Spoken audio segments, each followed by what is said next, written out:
Greetings, Missouri FBLA members. On behalf of our association, I would like to welcome you to this Expert Insights presentation. This year, we are bringing together business and industry leaders in a virtual format to help you as members see the many career opportunities in business. My name is Sydney Sundebeck, and I serve as the FBLA Vice President of FBLA-PBL Relations. I'm excited to be here today with our expert, Emma Downing, with the Dairy Farmers of America. Emma is an expert in agriculture business, and we're so glad that they have joined us to give us insights into their career field. Please join me in welcoming Emma.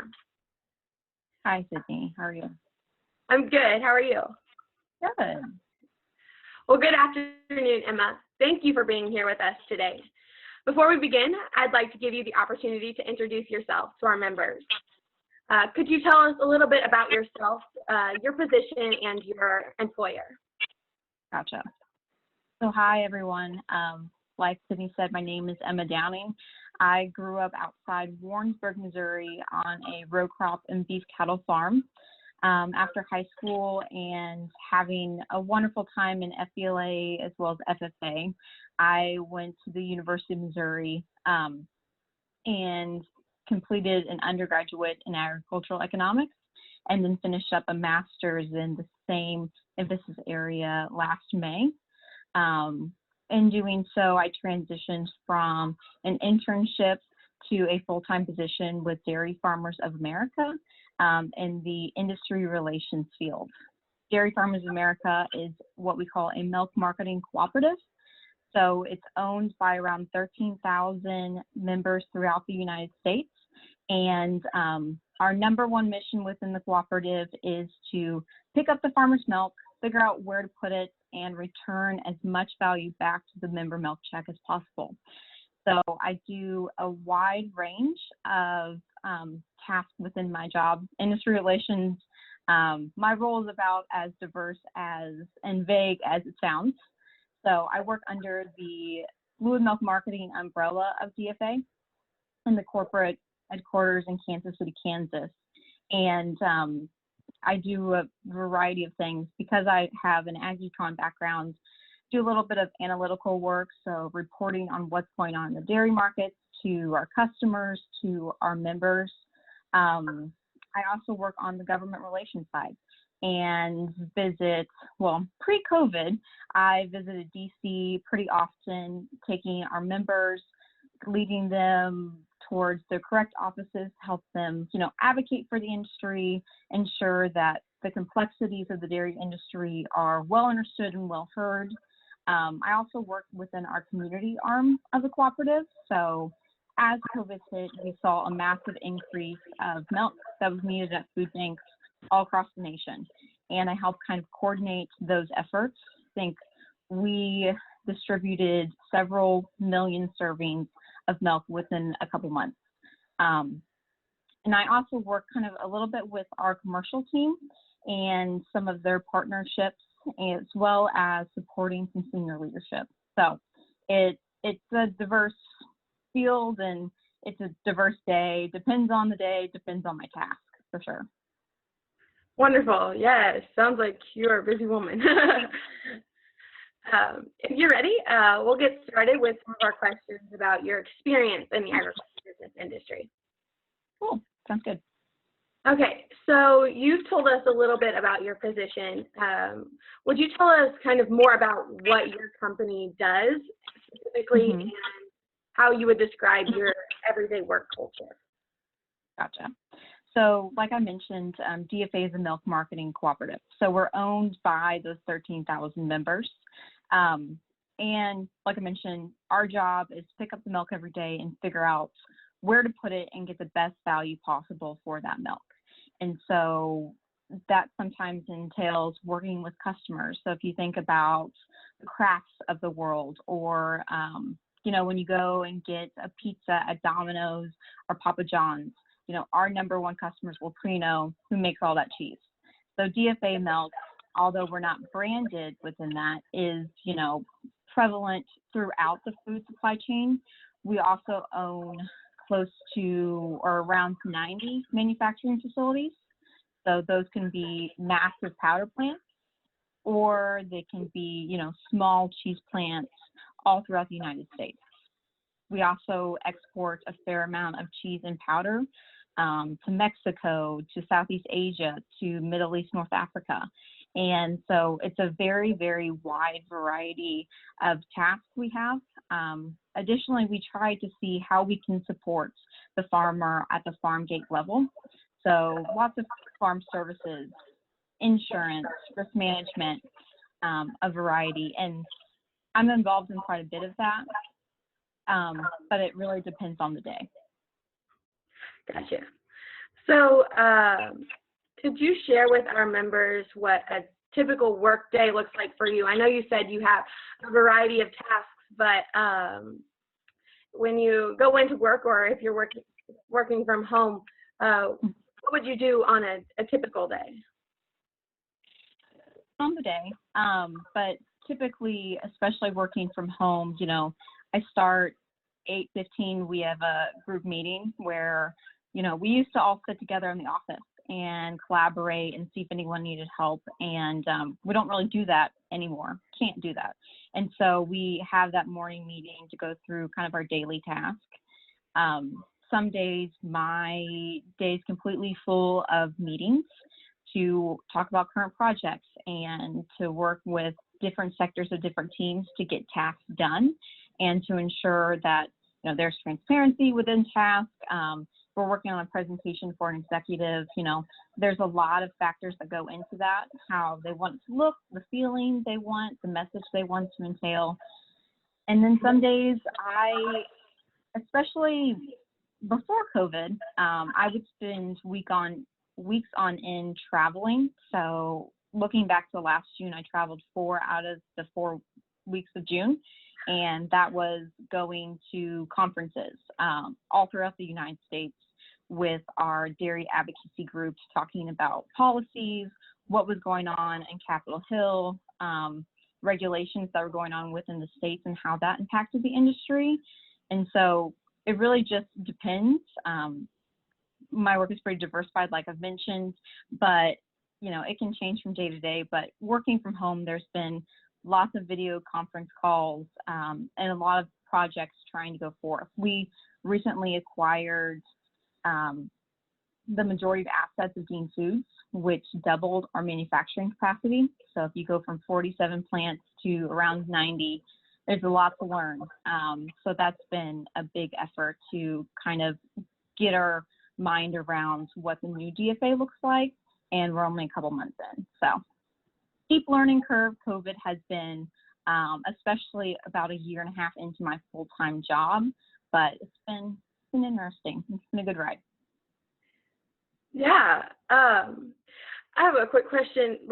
So does DFA produce milk and put it through so that bottle it or put it in cartons so that it can go to the grocery store, or does it help other farmers make those connections with the companies that do bottle it and put it to the stores? Does that make sense? So a little bit of both. So as DFA as a cooperative, we have what are called members. And within that membership, we say, we are going to pick up your milk every day, and we are going to figure out what to do with it. And then we are going to maximize that return. And within that, we do some bottling. We have manufacturing plants that bottle, that produce all different kinds of milk, all different kinds of cheeses. However, we also, are partners and have key customers. So we have customers that we call internally within our own plants, and then we have external customers like a craft that we work with and say, we have certain contracts and say, okay, we contract this many loads of milk within this plant for this year at this fixed premium. And then we have some what's called spot loads. And those are like the extra loads that we have to figure out where to put them. Because as you may know, milk production is not stable throughout the year. So in spring, we have what's called spring flush. And that's when the cows are really cool and they're really comfortable and they produce a lot more milk compared to a usual like August where they're really hot and the flies are just really pestering them. And so within that fluctuation, that's going to deter how many loads of milk you have and where you have to put them. And there's a perishability aspect. So if you only have a few days to figure out where a load of milk goes before it sours or, it needs to go into a plant, then you have to make those decisions very quickly, especially because the United States is so big and you can only travel so far with a load of milk. So it's ever changing, it's ever growing in complexity, but we really try to do both. And depending on where the milk goes, you can establish a certain premium or not. And so we're trying to get the most milk at the highest premium, but it just gets even more complex from there. You mentioned that your industry is ever changing, which we know that with agriculture and business, we're always innovating, always changing to grow with the future and succeed. So how would you say that your job specifically has changed since you started, both internally and even the external environment for your industry? Sure.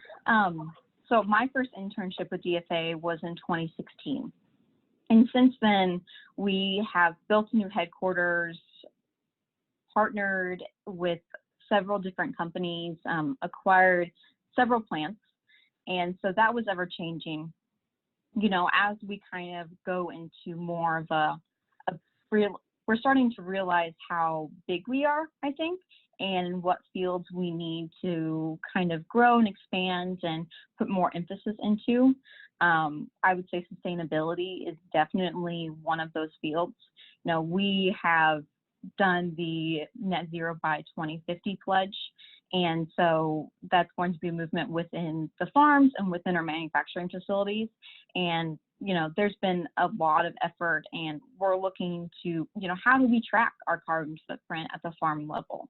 And so that's been one of the major changes. I would say another change has been the acquire of the majority of Dean Foods' assets.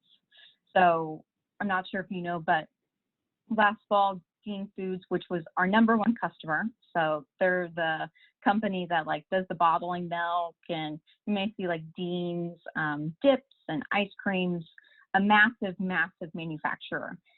Our number one customer, usually, or if not a close number two, they filed for bankruptcy and they didn't pay their bill. And so you had a month, and it was actually a couple times that, they weren't paying, our number one customer wasn't paying us. And so that was a huge, undertaking. What's our next move? Obviously, we went ahead and paid our farmers. So as a cooperative, we took that short-term time lag there. And then over a few months, we made the decision to acquire the majority of the Dean Foods assets. And within that, pretty much within a month or two, we doubled that manufacturing capacity, like it looked like, and gained around 12,000 employees.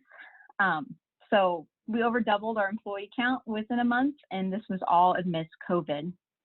And with COVID taking place, we saw a massive change within the food supply chain. So if you think about, how you went out to eat before and how you're not going to now, how you're going to the grocery store and maybe the fast food a little bit, but not really going to a sit-down restaurant. Our supply chain in agriculture is not set up to just change from food service to retail overnight. So we saw, we produce cheese by the gallon, by the barrel. And we produce sour cream by the 5-pound bag. We can't just change a plant entirely because the retail market is where it's at right now.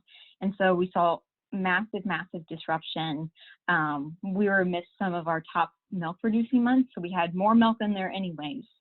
And when you're trying to move that much milk around, just a lot takes place because this was such a black swan event within the dairy markets and the food industry itself. So those were major, major changes within the last, 4 months. And so I think we've kind of gone over that hoop, and we're trying to reevaluate, what does the new GFA look like? So. Wow, that's that's a lot of innovation in a couple months. I think Been a long 4 months. Sounds like it. Yeah, I think it's amazing that our farmers have those people who are looking out for them, who are creating those opportunities for them to get their milk to those stores. We've talked a lot about your industry and how DFA is helping our farmers and the agriculture business industry. I wanted to switch over a little bit and talk about how our members can go ahead and start preparing to enter into that agriculture business field. So what groups or activities should our members be involved in now and in their college careers or in continuing their education to best prepare themselves for a career in this field? Gotcha. First off, I would say that being an active participant of FBLA and FFA helped me substantially. One, prepare me for college, but prepare me for the professional world. So just, the preparation and the refinement of your soft skills. That's something that no one really teaches you in the professional world, or, there's no hand holding to say, okay, this is what you wear, or this is exactly how you present. That's already kind of expected of you. And being an FBLA and FFA really helped me have a foot forward when I got to college. Like, I didn't have to work on that as much as some of my classmates did. And I think within those organizations, you meet so many people from other schools. And it's likely that, those same people will be in college with you if you decide to go that route. And so coming from a really small school, at Crestridge, I think I graduated with 46 people. No one I really knew was at Mizzou with me too much. And so when I got into ag school, I looked at everyone and I recognized so many people from FFA and FBLA that it was wonderful that you were kind of like, okay, I can do this. I kind of know a lot of them. And so I would just say those relationships are really important. And, it just helped me so much as you kind of move to that next step. But I'm still using the skills I learned in high school during those organizations today when I go and present to farmers, or I understand kind of the unspoken dress code, or how to act, or even how to travel. I travel a ton by myself, and there was no one there to say, this is how you get through an airport. But because I'd already done it so many times, I was comfortable and I could really focus on the meeting or the task I had to do that weren't related to, all the extra stuff that comes with starting a job. So it helped me substantially, for sure.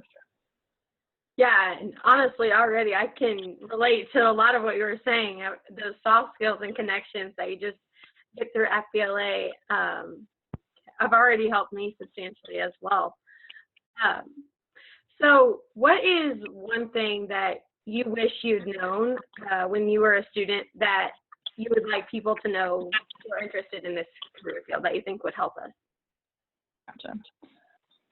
One thing I saw when I was in college quite a bit, you have this like awesome opportunity where you see a lot of speakers, you go to a lot of or you have the opportunity to go to a lot of conferences, and I would just want to solidify that how important it is to make those connections when you are at conferences, or say an executive of a company comes and speaks to a small group. Don't just check it off the list. Don't just dress up in your business suit and go listen and then go back to class. I don't know how many times I have been an active listener and asked intelligent questions, and because of that, have gotten offhand job offers. Your main purpose in college is to end up kind of with a job in the career field that you're really passionate about. And that isn't just where you get at the career fair. It's through relationships. It's through saying, tell me more about this, or it was really nice to meet you. Can I connect with you on LinkedIn or whatever? You know, you really have to go out and get it. It's not just going to be handed to you. And I just really wish that people would have taken advantage of those opportunities that were presented right in front of them if they just would have went out and grabbed it, compared to, you know, second semester, senior year, figuring out, okay, I need a job and I need to figure that out now. It really just started at the beginning.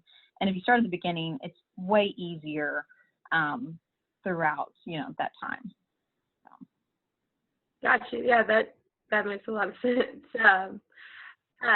So finally, our final question, could you describe someone that you look up to in your industry, whether it's a coworker or someone else in your field, just someone that who has inspired you as kind of a role model for you? Gotcha.